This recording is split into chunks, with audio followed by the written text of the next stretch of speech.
여러분도 큐티하세요. 믿는 도끼에 라는 제목으로 오늘 묵상하겠습니다. 위험을 무릅쓰고 세겜을 지나 도단에서 만난 형들은 가족이 아닌 원수였고 살인자였음을 볼 수 있습니다. 하지만 첫째 아들 루벤의 중재로 요셉이 입던 채색 옷을 벗기고 구덩이에 던져 놓습니다. 아마도 후에 요셉을 살리려는 계획이 있었다고 합니다. 그러던 중 유다는 죽이는 것보다 애굽으로 내려가는 미디안 사람에게 팔자고 말하고 은 20에 요셉을 팔게 됩니다.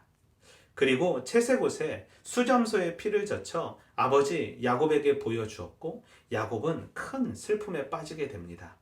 믿었던 가족들에게 배신당한 요셉, 아들들에게 배신당한 야곱, 믿었지만 믿을 수 없었던 일들이 벌어집니다. 배신해.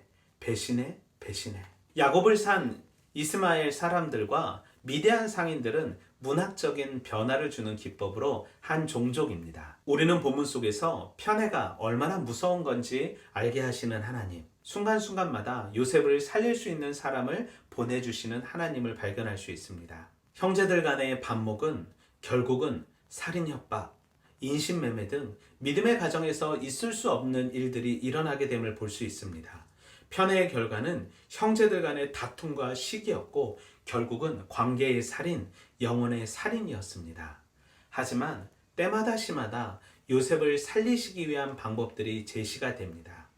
하나님은 보이지 않지만 그들의 삶의 모습 속에 하나님께서 주신 마음이 1%도 보이지 않지만 결국에는 모든 것이 하나님의 섭리였음을 알게 됩니다. 당장은 해석할 수 없지만 하나님의 때에 해석되어질 성도의 삶을 볼 수 있게 됩니다. 성도의 축복은 모든 것이 합력하여 선을 이룬다는 것입니다. 지금의 삶이 잘못된 것처럼 보이고 오류로 가득한 것처럼 보여도 결국은 그것도 하나님의 계획과 뜻임을 알기 원합니다. 나의 고집과 방법으로 만들어내는 삶이 아닌 하나님께서 이끌어 가시고 계획하시는 삶 되길 원합니다. 아버지의 명령에 순종한 결과가 노예의 삶이었지만 그럼에도 불구하고 그 길을 걸어갔던 요셉의 모습처럼 험난이 예상된 그곳에 담대히 걸어가는 용기 있는 믿음의 삶 살길 원합니다. 내 삶의 행동, 말, 태도가 결국에는 누군가를 살리는 삶 되길 소망합니다.